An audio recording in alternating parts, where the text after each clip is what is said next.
Hi, I'm Lauren. And I'm Donna Grace. Welcome to the Life Rebalanced Podcast. Thanks for joining us. Today, we are going to explore having goals versus systems. So we will talk about the difference between having a goal and a system. Is one better than the other? And why is it important for your long-term success?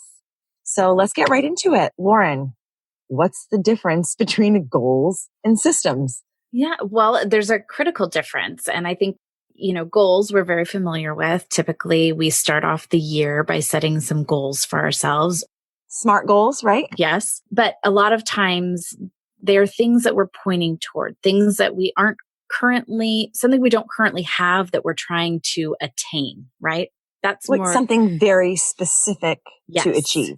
Yes. Okay. So, for example, you might have a goal of losing a certain amount of weight or a goal of saving a certain amount of money. So it's a target that you're looking toward in the future. Whereas, Very specific result yes, is what you're looking for. Yes. You know exactly what success looks like when you have a goal. it's measurable. Okay. Well, and getting back to that SMART goals. So they are strategic, measurable, attainable, relevant, and time bound. Mm-hmm. So the difference between a goal and a system, however, is a system is more the process and habits that you develop to support the things you need to be doing to attain that goal. So a goal could be a one-time thing, Absolutely. where a process is something that's ongoing. Yes. And I think another important distinction between the two is that a goal really uses your conscious thinking mind, whereas your systems and processes that you develop, you're trying to rely on more of your subconscious automatic mind to continue those habits that are going to support the goal. So I'm actually reading a book right now. It's really interesting. It's called The Biology of Belief by Dr. Bruce Lipton.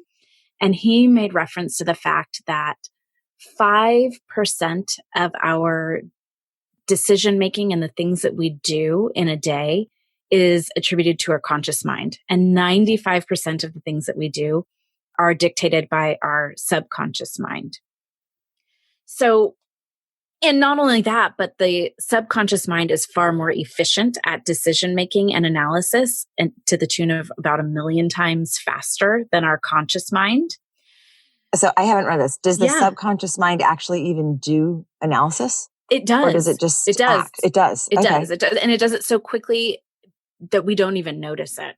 So part of this is touching on the fact that if you have a goal that you want to attain, let's say losing 10 pounds happens to be the goal, and you know that you need to make better decisions around what it is you're eating to be able to achieve that goal. Mhm. What is it? Was it in the book Atomic Habits where James Clear talked about when you identify as a person who does something, Yes. you're far more likely Mhm. to stick with it and make those good decisions. Yeah. And instead of saying, I'm going to eat healthy, I am a healthy person or I am a healthy eater. Yes. Right? Yes. So there's no other option. If you are a healthy eater, you obviously make healthy eating choices, Yes. right?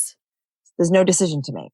Yeah. No decision. So when you're standing there in front of the fridge trying to decide what it is you're going to eat, when you've shifted and identified with being a healthy eater, your subconscious mind is taking over the decision making at that point. And your conscious mind is not struggling with I really want the bag of Cheetos over here, but I feel like I should have an apple or something more nutritious. So really, to set yourself up for success, to be able to achieve your goals, is to develop those systems and habits that are going to support them. And it is in part shifting as much as we can from a conscious decision making to just having it be an automatic part of our subconscious being and who we are. Didn't you read some statistic about how many decisions it is we make in a day? Yeah. Psychology Today report, I think it was back in like 2018. There are a few sources that I read through Psychology Today that suggest that we make somewhere in the realm of 35,000 decisions every single day. Gosh. So they can be very, very, very small decisions like choosing to sniffle. Mhm. If you have a little stuffy nose, it can be deciding which side of your mouth to chew on when you're eating. Those are very, very small things. Most of them don't even realize we're making the decision to continue doing something once you start it, stuff like that. And others are very, very big. But I was thinking about what you were just saying and if how much energy you can conserve if you're establishing systems for yourself and habits to support those systems that don't require you to be making decisions. I know weight loss comes to mind first, but health really is like the very broad goal of having good health is something that a lot of people have. Mhm. And everyone knows that it is not something that you achieve and maintain. It's an ongoing process because your body's constantly changing and your needs are constantly changing, Mhm. like literally at a cellular and hormonal level, Mhm. you're changing. So maintaining health on an ongoing basis requires having systems. You can't just suddenly be like, well, I have been running for a year now and I eat, spinach every day and I'm getting my fiber in and I'm Mhm. doing, all the stuff I'm supposed to do.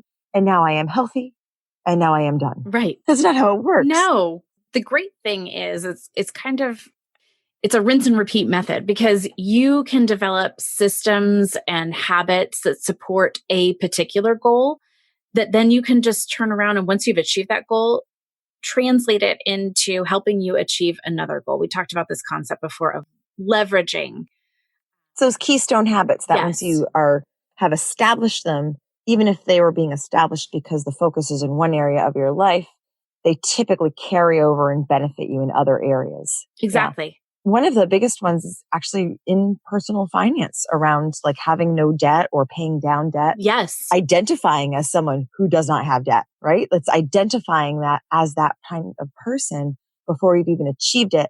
And then working on the pay down just makes it so that there is no option of charging something on a credit card. You Right. don't take on more debt if you are a person who doesn't have debt, right? So Exactly. And that's also a good example of the habits and systems you develop to achieve the goal of paying off your debt also translates very well into being a person who's a saver because you're going to be utilizing those same things that you've been doing to pay off the debt to then shift your focus to a new goal, which is now let's build up the savings. yeah, I've seen so many times how once people become healthy in one area of their life, whether it be eating healthy or working out or financially healthy. I think those are really the three big things in your mind, or so Yes. spiritually. So four big things. Right. Once you really start focusing on creating systems and identifying as a person with a positive self-view in any of those areas, it really does start spilling over into the others. And Mhm. I don't know if it has to do just with success begets success Mhm. or what it is, or you love the feeling that comes from being well in one area and you want to be well in the others. So you just kind of translate those systems or those processes over into another. Right. It really is true. Well, I think you make a good point in that once we achieve something in one area, we start to believe that we can achieve things in other areas. I'm thinking specifically, I know, Donna, you're also a Rachel Hollis fan. Mm. And I saw on Instagram, she posted not that long ago about having completed her first marathon. Okay.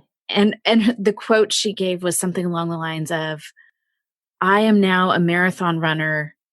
Watch out. I now believe anything is possible. Yeah. So, in making that goal for herself and achieving something which was very physically focused, she's then translating that to say, I know now I can set a goal and achieve it, a goal that I never thought possible. I have achieved. Now I'm going to translate that into these other parts of my life to set goals and know that I am the kind of person who is capable of setting up myself for success, developing the habits I need to develop to achieve those goals. In thinking about goals versus systems, I think I've been thinking about like what are some of the issues with having a goal versus creating a system. Mm-hmm. And we've already kind of touched on it that a goal is a one-time thing. You do it and then you have done it Mm-hmm. versus creating a system that allows you to continue to achieve. And I know, and you mentioned Atomic Habits earlier, and I love that book. You're the one who turned me on to it when we were kind of going through our, let's find all of the books about habits phase, and which I'm still kind of in actually. But James Clear, who's the author, lists 4 specific problems with goals. And the first one he lists is that when you have goals, there are winners versus losers. Right. If you don't achieve the goal, technically you've lost. But let's apply that to a few situations. If my goal was to have all of my debt paid down, let's say I had a chunk of credit card debt, random number, like, I don't know, $20,000 is a very random number. But if my goal is to pay that off in 2 years and I'm working on it, paying it down, it gets to the end of 2 years and I've only paid off $18,000. I have 2 left. You are a failure. Am I really a failure? I just paid off $18,000. Right, exactly. No, you're not a failure. Of course not. But if your focus is just on a goal, then there is. And like, think about it in one of the great examples that he used was like in any sporting match. Literally everyone going in has the same goal. Everyone wants to win. Right. If you're in a basketball game, there can only be one winner, but everybody's probably worked hard. People on both teams can have great performances. You can show great sportsmanship. Yes. You can show amazing skill, endurance, put on an amazing show for spectators. It's the idea of the team that loses. Yes, they lost that game, but like, are they losers in general? No, probably not. Absolutely not. And when it comes to health, especially in health, because there can be so many roadblocks along the way. I've experienced a lot of them myself. You know, when you have the idea of like you do a workout program and there's like 5 workouts you have to do. If you skip one workout because you didn't feel great, you did not achieve your goal for the week, but okay, you did 4 workouts. Good for you. That's 4 more than you were doing before. So I really like the idea of focusing on a system versus a goal, because I used to be someone who was completely goal oriented. Yes. I was not focusing on systems. I could not appreciate doing 4 workouts if I couldn't do the 5th one, which is so stupid, but is how my brain works. Well, yes, same concept is I've found myself being the kind of person who sets goals for myself that I know are completely unattainable.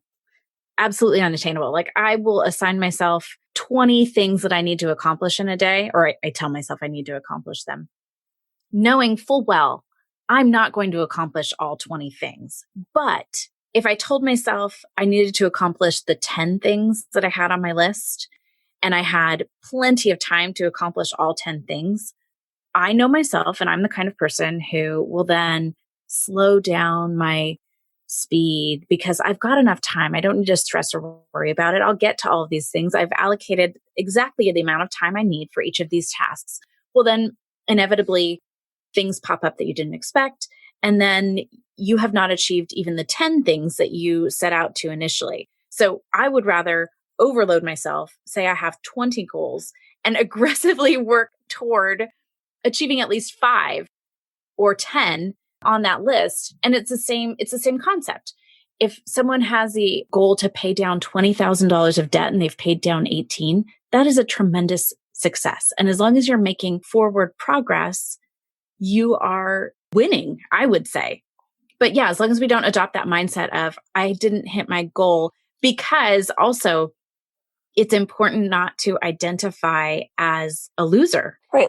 Small wins are what keep you moving forward. So if you can celebrate along the way, even if you don't maybe reach your end goal at the time or in the time frame you wanted to, celebrating those wins along the way is important. You know what? The second problem that's listed with goals is really interesting here. It's because the goal is momentary. It's a one-time thing. We were kind of talking about that. And just because we're talking about paying down debt, this is a great example. So say you did pay off the debt, but did you actually change your behavior? Like, was it a one-time thing that you did, or have you established a mindset around the things you do and your processes for budgeting and spending? Yes. That have allowed you to do this? Like, have you really focused on changing your identity and the systems you have in place so that you don't just pay off the debt as a one-time thing, but actually change the behavior going forward so you continue to be someone who is debt-free. It's not enough to pay off the debt or do let's make it positive. Let's say a savings goal. Once you save for that goal and you meet it, then what do you do? Yeah. Are you continuing to save? Like, I would much rather be someone who automatically saves a percentage of income, whether I need to or not, than be someone who only saves for specific accumulation goals. Yes. Because accumulation goals can be tiny. They can be small ones. And if I'm only saving for little things along the way, that doesn't really establish a mindset of being someone who saves and a process of budgeting off of only X percent of your income because you save X percent. Exactly. We see this all the time. I'm sure you've seen it in your clients as well, where unfortunately, sometimes in order to achieve the goals, and this is across the board, whether it's financial, physical, spiritual, mental goals, if you are pushing yourself and depriving yourself in some area. So a lot of times when people are trying to pay off debt, they might say, I'm not going out to eat ever at all until all of my debt is paid off. And they're very successful. Some people can really will themselves into doing that. And that's getting back to using that.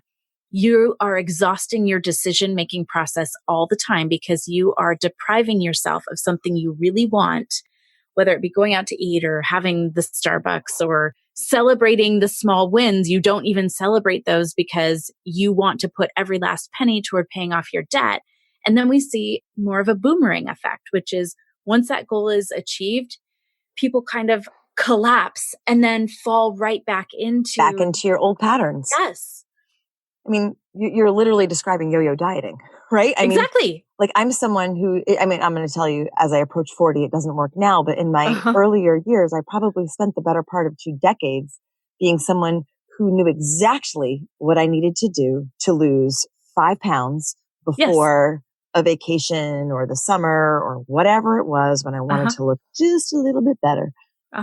Well, fine, whatever. That's a small amount, but I know plenty of people who have much larger amounts of weight that would fall into that category. And I've watched them lose 20 pounds, 30 pounds, gain it back. A few years later, lose it again, gain it back. Never establishing habits or systems or a lifestyle to support long-term health.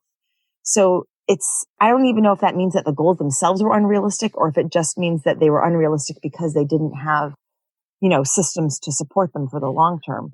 But that momentariness of the goal can be a problem.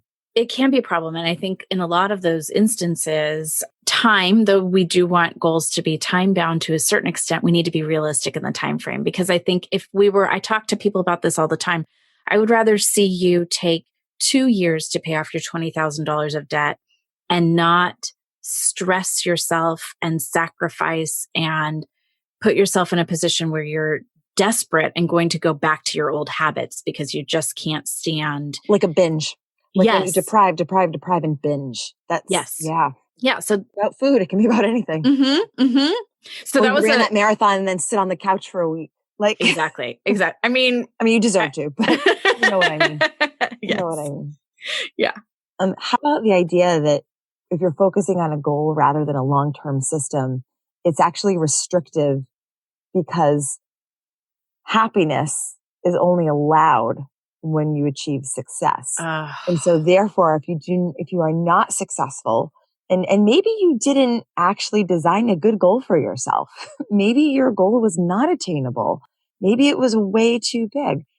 But if the case is you're meeting the goal is success, and that's the only way you can truly you can be happy, that means anytime you've done less than meeting that goal 100%, it's a failure. And that's disappointment. Like my son is in the playoffs right now for basketball, and they've had a phenomenal season. They made it through the first round. They have 2 more games potentially tomorrow.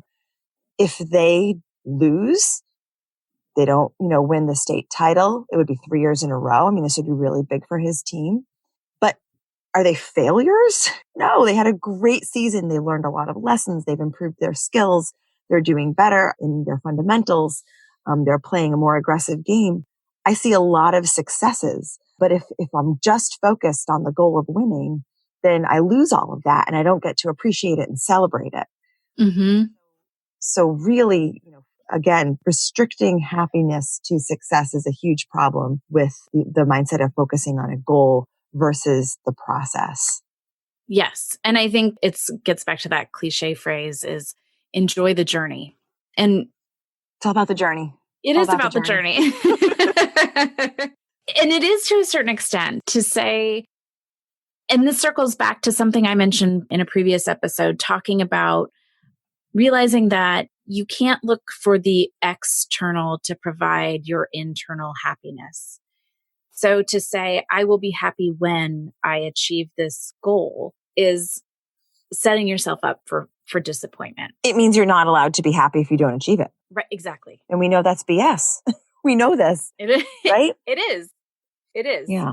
And how about the last problem that's listed when we think about problems with goals versus systems is that having goals is technically at odds with long-term progress because, again, it's momentary. Achievement is momentary. Mm-hmm. What happens next? Once it's achieved, what happens next? If you've established really good processes, well, then you maintain the benefits of achieving the goal. We're not saying do not have a goal. Mm-hmm. We're saying don't have a goal in the absence of long-term processes supported by good habits.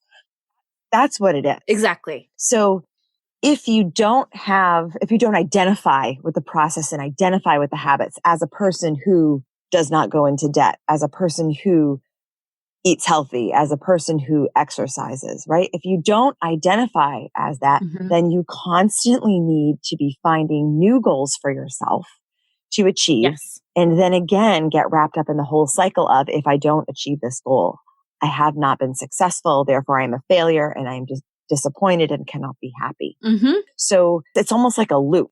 It's a loop that you end up running into, as so many things are.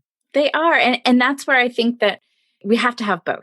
We need to have the goals. And I think a key point is actually setting your next goal before you even accomplish the first or having multiple goals at the same time.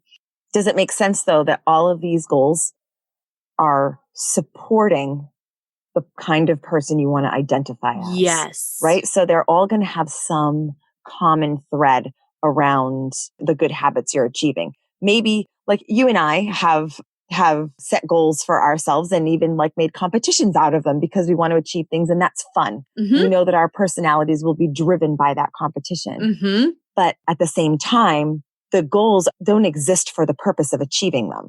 They exist because the habits that we want to implement in our lives, the type of people we want to identify as are supported by achieving that goal. Yes. And if we don't meet it, we can go back and say, you know what, that's okay because look at all the good things we did along the way that support the kind of person that we want to be. I 100% agree. And I think it is all about supporting the kind of person you want to be. And it actually is I think it's really critical to have your goals and the kind of person you want to be aligned.